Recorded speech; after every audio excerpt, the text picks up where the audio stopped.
All right. What a day. I mean, what a week. What a change in life for our next guest is his horse, Rich Strike. Last minute gets added to the Kentucky Derby, an 80-1 shot, and comes from behind to win the race. It is a pleasure for us to welcome Rick Dawson here to the program. Rick, it is Glenn and Paul in Baltimore. It is so great to chat with you.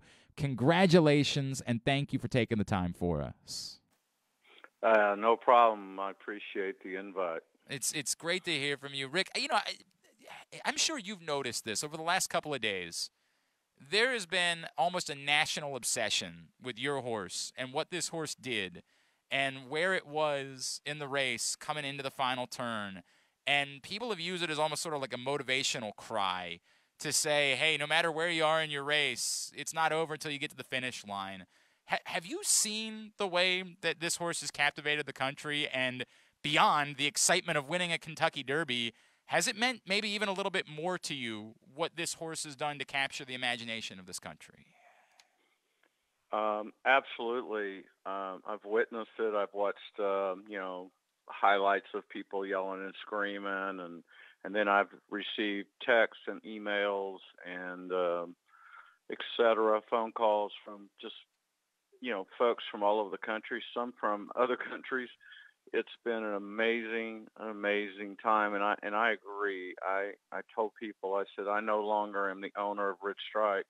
America owns Rich Strike, and he's America's horse now, not mine. And he's he's doing great. We got back from from Louisville to Lexington, and got a little light jog yesterday morning, and same thing today. He just looks like a champ, acts like a champ. It's almost as if he knows, hey, I just pulled off the biggest upset in practically the history of the race. He just seems to have that sense of confidence that we always thought was in there. And I'm not going to lie. I mean, there's no way we project he was going to be a Derby winner, but we really did think we had a good horse and he was going to be a stakes winner at some point once he matured and learned how to race. And of course, he is a come from behind guy, so you certainly got to get a lot of luck. A lot of racing luck happens, and the ride that Sonny Leon put on this horse was absolutely incredible. No I've doubt. watched it so many times, that overhead view of watching him move through traffic. Oh, it's fantastic. It's a spectacular. I feel like, by the way, that view of that race will truly be an iconic moment in sports history. Like, it is so just breathtaking to watch how that played out that I think 50 years from now we're still going to be talking about your horse, Rick. Yeah, I'm trying to figure out, is that a drone shot or a blimp shot? I don't know the answer to that question, right? If it's a blimp shot, it's an amazing camera, isn't it? Holy crap. I've tried to figure it out, and I'm thinking at first it kind of appeared like a blimp shot, and then later with it moving with the horses, once they straighten out down the stretch, I assume they could have had a camera mounted on a cable. In fact, kind of like in the NFL games or something where they travel with it. Yeah. That's so funny you asked. I genuinely don't know, but now I want to know too, because it is incredible, man. It is so incredible to watch. Let me know when you find out. We will tell you. I promise you. I will pass it along. I'll reach out to our friends at NBC. All right. Rick, can you just describe the emotions of the moment for you? Are you capable of reliving it? Was it so out of body that you can't possibly relive it? Like, this is just so overwhelming and not, it just didn't seem plausible to anyone. What was the moment like for you as it was unfolding? Well, as an entrant in the race, your group has given us a kind of an outdoor suite. We're about 100 yards up track from the finish line, so right in front of me, fortunately, was that huge big screen TV. And so we have a box or a suite that holds about 18. I think we had 25 in there. And so it was full of family and friends. But as the race progresses, as they come by us the first time, here we are, we're basically last, a typical Sunny movement on the rail. And then I'm watching it on the TV as I go around first turn and the backstretch and so on. And then when he comes into that last turn and I see him start moving a little bit, I'm thinking, oh, man, come on, Sonny, getting through all this traffic. And so I'm having to watch it on the TV just like everybody else. And so I lose him a little bit when they first come out of the turn. I'm which one is he? I'm looking for that red and white silk and that red hat. And I pick him up, and he's about, at this point, he's behind that wall of horses. You know, he's probably 8th or 9th or 10th, somewhere in there. And I see him just have to, I mean, he has to pause just slightly. And I'm thinking, okay, he didn't have to check him. And about that time, those horses just separated slightly, and wow, he went through that hole so fast.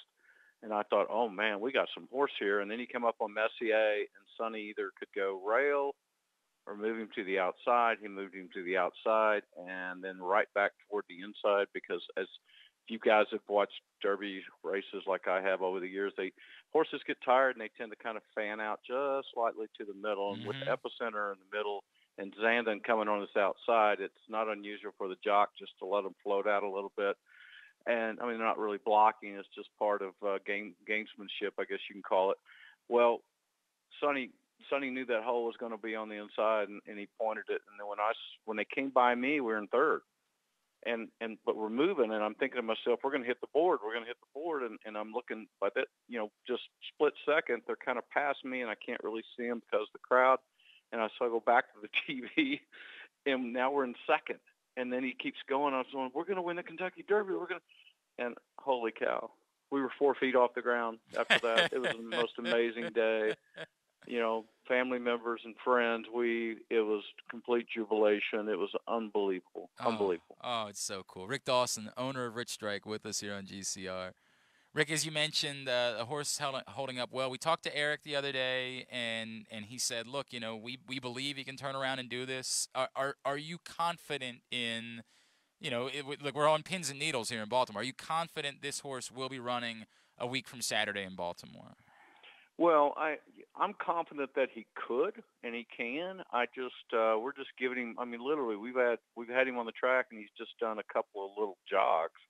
And I don't know if you know much about Mercury Equine, where Eric stables the horses, but it's very fortunate that he has a 5-furlong training track there on property. So they just go from stall, get the tack on, they walk out, and they work out, and then they come back. So it's so convenient. We don't have to ship him to Keeneland or where else, some other training track. But it's so the horses work out great. Well, anyway, the question you just asked is the same question I asked Eric, and the answer I'm getting is he looks fit. He looks perfect. To be honest with you, I think he can run on any surface. I think he can run anything, especially distance, mile and eighth and up. I think he's going to be a force to be reckoned with for a long time. How do you handle, Rick, as an owner?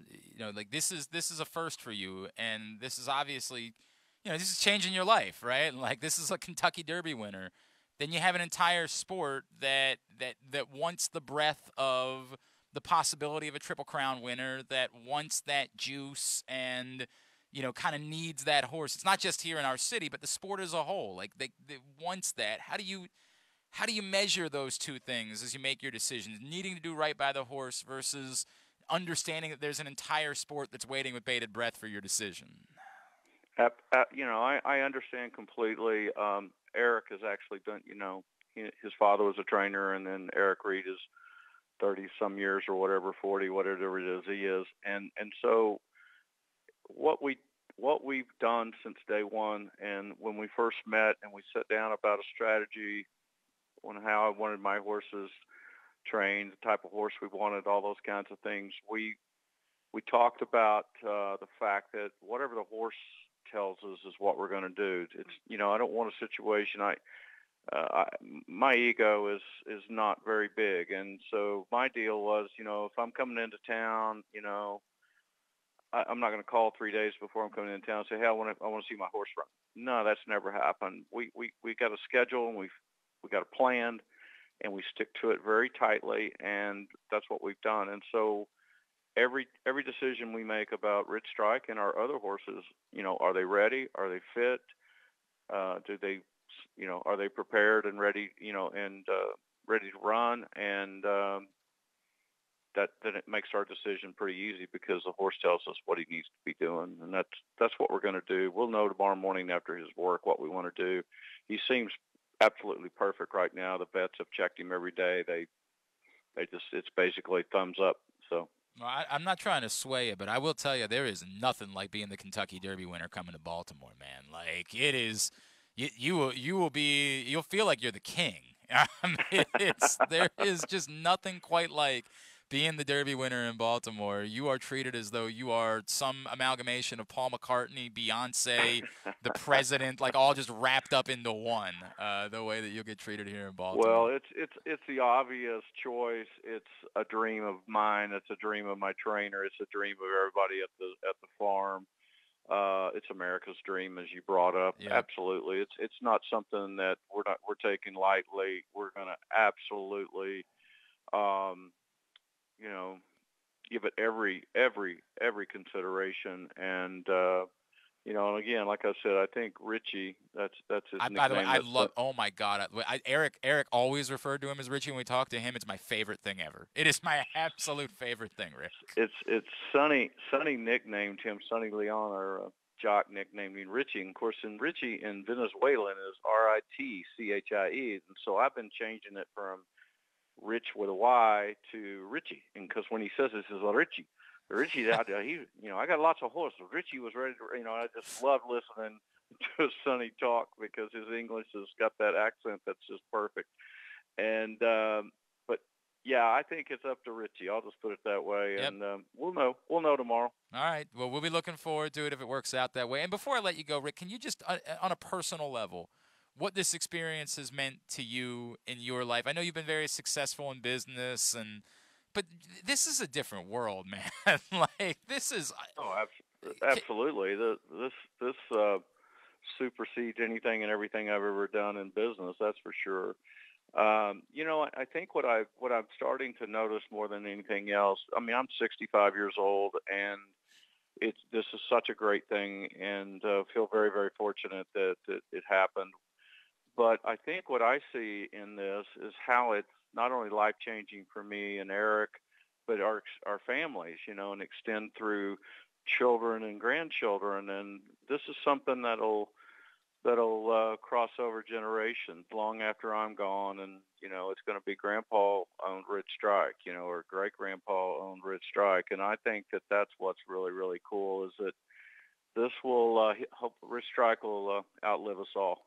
It's incredible. I mean, it was such a powerful moment for the entire sporting community. Rick Dawson, is there anything we can plug for you, sir? I couldn't find you on social media anywhere. Like, is there any plug we can get for you? Well, actually, there is one thing that I would like for you guys to mention, or I can now. Even before all this happened, I met a guy. His name is Colton James. He's a country singer-songwriter. Yeah. You guys know Colton or heard of Colton. Well, Colton was in Oklahoma City doing a little charity work, and he was raising money for a program and a project he has called Land for Heroes. So it's LAND, the numeral 4 Heroes. And what it is, Colton's done a lot of concerts and what have you, and appearances over the last several years, where most of the time there was a lot of vets and first responders that were invited. Many were amputees, et cetera. And Colton came up with the idea of building this hunting and fishing lodge for these folks, of which it's not limited to just those with amputations, but it's for all those folks that have served. And so I actually, after this little charity fundraiser he had, I talked to him personally, and it's a program that touches me dearly. And I said, hey, how can I help? How can I help more than just buy one of your items that you're auctioning off here? How do I help more? And he told me that he needed help to buy the land that's in Virginia. And he said, I got an option on the land, but I need to follow through and get it bought. And I said, all right. I said, well, send me all the information. So I contacted a cousin of mine in Houston named Paul Coombs, and he's a retired oil guy as well. And I said, hey, Paul, I'm going to do this. You want to partner up and buy the land for these guys? And I sent him all the information, and he agreed. Wow. And so we got the land bought, and now they're going. They got it surveyed, and they got it zoned, and all that kind of stuff. And so Land for Heroes will be something that Rich Strike has provided. Wow. So many open doors for us, and we're gonna step right through all of them and try to get this done. And our plan was to build 4 or 5 of these across the country, so that vets and first responders, we don't want to put them on a bus for 8 hours or a plane. Just think about a double amputee, some of them no arms, no legs, etc. I mean, how do you put them in an airplane? How do it's just so many things involved that really need special attention, and so we feel like we need a number of these opportunities across the country, and that's what we're going to do. We're going to spread them across the country, so these guys, a couple-hour ride here, a couple-hour ride there, versus an all-day trip on the bus. So, but that's one of my passions, and this is going to propel so much of what we're doing forward, and it's going to touch a lot more people than what we've done. And Rich Strike's going to be everybody's hero. That's awesome, man. That is awesome. Well done, Rick Dawson. Land for Heroes. That's incredible. Rick, congratulations, man. An inspiring, awesome story for the sport, and we are hoping beyond hope that we will see you here in Baltimore next week. Thank you for taking the time for us. All right, guys. Appreciate it. Thank you. Have a good one. You too. Rick Dawson, owner of Rich Strike.